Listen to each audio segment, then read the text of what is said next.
बिस्मिल्लाहिर्रहमानिर्रहीम। अस्सलाम वालेकुम great people, welcome back to our channel Beauty Foodia. तो आज भी आपके लिए बहुत मज़ेदार और बहुत यमी सी रेसिपी लेके आए हैं। आज जो मैं आपके साथ शेयर करने वाली हूँ वो है काबली पुलाव या अफ़गानी पुलाव कह लें। आज मैं आपके साथ जो इसकी रेसिपी शेयर करूँगी वो पूरी ऑथेंटिक और असल रेसिपी जो कि पेशावर में या नमक मंडी में बनकर तैयार होती है, मैं आपके साथ वो शेयर करूँगी। तो चलिए रेसिपी की तरफ चलते हैं। तो इसके लिए सबसे पहले मैंने गोश्त लिया है। गोश्त की हम सबसे पहले यखनी रखेंगे। यखनी के लिए मैंने ले लिया है एक कुकर और इसमें मैं अब डालूंगी गोश्त। गोश्त तकरीबन मेरे पास है 1 kg से ज़्यादा है, तकरीबन 1.25 kg है। और इसके साथ मैंने एक हड्डी ली है क्योंकि इसमें हड्डी भी शामिल होती है, तो आप बगैर हड्डी के भी बना सकते हैं। ये मैं इसमें ऐड कर दूँगी। अब मैं इसमें पानी डाल रही हूँ। पानी हमने इतना डालना है कि इसकी यखनी जो हमारे पास बच जाए और गोश्त जो है हमारे पास गल जाए। अब इसके अंदर हम डालेंगे नमक। नमक अपने टेस्ट के मुताबिक, यहाँ पे मैं तकरीबन 2 टेबलस्पून नमक डाल रही हूँ। इसके बाद हम चेक कर लेंगे, जब चावल हम रखेंगे तो हम चेक कर लेंगे उसमें कि मज़ीद इसमें कितने नमक की ज़रूरत है। अब इसके साथ हमारे पास सिर्फ ज़ीरा जाएगा और ये बड़ी इलायची जो है ये मैंने 3 अदद ली हैं। ज़ीरा और बड़ी इलायची डालेंगे। इसके अलावा हम इसमें कोई मसाला ऐड नहीं करेंगे। और इसकी इन चीज़ों की जो पेशावरी साइड या ये अफ़गानी चीज़ें होती हैं, इनमें यही खूबसूरती है कि इसमें मसाला जो है वो बहुत कम मसाला जैसे यूज़ होते हैं और इसमें गोश्त के अपने टेस्ट को इन्हेंस किया जाता है। बहुत ज़्यादा मसाले यूज़ नहीं किए जाते। और एक और चीज़, इसमें अदरक लहसुन भी हम सिर्फ हमने यखनी में ज़ीरा डाला है, बड़ी इलायची डाली है, नमक डाला है और पानी, बस। इसके अलावा हम इसमें कोई चीज़ नहीं डालेंगे। तो इसको मैं चूल्हे पे रखती हूँ और कुकर को मैं 20 से 25 मिनट के लिए बंद करूँगी। तो यहाँ पर हमारी यखनी जो है वो रेडी है और जो हमारा गोश्त है वो भी गल गया है। ये देखिए, मैं आपको बोटी चेक कराती हूँ, ये बिल्कुल गल गई है। इससे ज़्यादा आपने इसको नहीं पकाना क्योंकि वो बहुत ज़्यादा बिल्कुल तार तार हो जाएगी। तो उस तरह हमने नहीं करना। हमने बोटी को अपनी असील शक्ल में रखना, लेकिन अच्छी तरह से। ये देखें, बिल्कुल गली हुई है। तो कुछ ये दम पर भी हो जाती है। तो अब हम क्या करेंगे, इसको हम कर लेते हैं साइड पर। काबली पुलाव हम बनाते हैं, इसमें घी ही डलता है, ये ऑयल में नहीं बनता, घी में ही ये बनेगा। तो यहाँ पे तकरीबन मैंने 1 प्याली से थोड़ा सा कम है ये घी। और घी में मैं डालूंगी प्याज। ये देखें, इतने बारीक बारीक कटे हुए प्याज हैं। ये मैंने 2 अदद लिए हैं बड़े साइज़ के प्याज। आपके अगर प्याज छोटे हों तो आप इससे ज़्यादा भी ले सकते हैं। तो इसको अब हम इसमें डाल के हल्का सा फ्राई करेंगे। इसको बहुत ज़्यादा हमने ब्राउन नहीं करना, हल्का सा फ्राई करना है, लाइट गोल्डन ब्राउन करना है। ये बहुत कम मसाले बन के तैयार होता है। इसमें बहुत ज़्यादा सारी चीज़ें हमने ना लाल मिर्च डलती है, ना धनिया, ना ऐसी कोई भी चीज़ इसमें नहीं डलती। सिर्फ इसमें नमक डलता है और जो गरम मसाला मैंने ज़ीरा और बड़ी इलायची डाली है, सिर्फ ये 3-4 चीज़ें डलती हैं और ये इतना मज़े का ये पुलाव बन के तैयार होता है। 3 अदद मैंने लिए हैं मीडियम साइज़ के।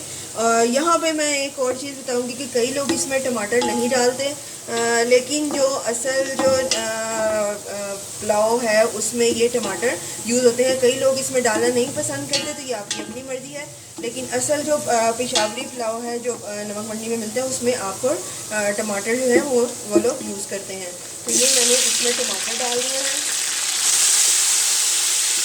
तो अल्हम्दुलिल्लाह हमारा ये जो टमाटर है ये सॉफ्ट हो गया है। अब हम इसमें गोश्त डालेंगे जो हमने इसको गलाया था, सॉफ्ट किया था। इसमें हम गोश्त डाल के तो उसको भी फ्राई कर लेंगे साथ ही। तो हमने बीफ को अच्छी तरह से इसमें फ्राई कर लिया है, भून लिया है। अब हम इसमें ये जो हमने यखनी निकाली थी ये डालेंगे। यखनी आप अपने चावलों के हिसाब से डालेंगे। यहाँ पर मैंने तकरीबन 3 गिलास के करीब मैंने चावल लिए थे, तो मैं उसी हिसाब से इसमें यखनी डाल रही हूँ। यखनी हमारी गर्म थी और अब इसमें मैं साथ ही चावल ऐड कर दूँगी। चावल मैंने पहले से ही भिगो के रखे हुए थे। ये देखें, ये पूरे अच्छी तरह से भीग चुके हैं। अच्छा, यखनी डालने के बाद आप नमक ज़रूर चेक कर लीजिएगा क्योंकि हमने मसाले में कोई नमक ऐड नहीं किया था, सिर्फ यखनी में ही हमने नमक डाला। तो यहाँ पे मैंने चूल्हा जो है वो मीडियम हाई रखा हुआ है। इसको हम बॉयल आने देंगे, थोड़ा सा ये उबलेगा, उसके बाद हम इसको दम में देंगे। उतनी देर हम क्या करेंगे, हम एक पैन लेंगे। पैन में मैंने डाल लिया है घी और यहाँ पे मैंने गाजर लिया है। गाजर को इस तरह से मैंने बारीक बारीक ये जूलियन कटिंग में काट लिया है। ये आप तकरीबन एक बड़े साइज़ की गाजर है जो मैंने ली है। और इसके साथ हमारे पास ये है किशमिश है, जिसको मेवा कहते हैं। ये मैंने तकरीबन 4 टेबलस्पून के करीब लिया है। ये भी मैं इसमें डालूंगी। इसको मैं हल्का सा फ्राई करूंगी। तो यहाँ पे हमारा ये जो किशमिश है और गाजर है हमारी सौते हो गई है। ये देखेंगे फ्राई होने के बाद मेवा इस तरह से फूल जाएगा। तो हम इसका चूल्हा जो है वो ऑफ़ कर देते हैं। तो इधर चावल की तरफ आते हैं। ये देखेंगे हमारा जो है पानी हल्का सा ड्राई हो गया है, इसमें बस हल्का सा मॉइस्चर है। अब हमने क्या करना है कि इसको हमने दम पे लगाना है। ये जो हमने मेवा और ये गाजर को किया था, ये हम इसके ऊपर यहाँ पे डाल देंगे। अब एक हम गीला रुमाल ले लेंगे और उसको हम दम करने के लिए ऊपर रखेंगे। रुमाल को गीला कर लेना जी। तो यहाँ हमारे दम को तकरीबन 20 से 25 मिनट हो गए हैं। तो हम इसको अब चेक कर लेते हैं। बिस्मिल्लाहिर्रहमानिर्रहीम। ये देखें कितना मज़े का चावल हमारे रेडी में है और कितने खिले खिले ये बन के तैयार हुए हैं। ये देखेंगे, मैं आपको दिखाती हूँ। ये देखें, ये बिल्कुल चावल हमारे जुड़े नहीं हैं, अलग अलग दाना है बिल्कुल, और ये सॉफ्ट हो चुके हैं। ये देखें। तो चलिए अब इसको हम डिश आउट करते हैं। माशाल्लाह जी, हमारा जो काबली पुलाव है, अफ़गानी पुलाव है, बिल्कुल बन के रेडी है। ये देखें, ये कितना मज़ेदार इसकी लुक है। और आप चावल देखें, बिल्कुल दाना दाना अलग है, बिल्कुल हमारे चावल जुड़े नहीं हैं। बहुत कम मसालों से बहुत मज़े की लुक इसकी बन के तैयार होती है।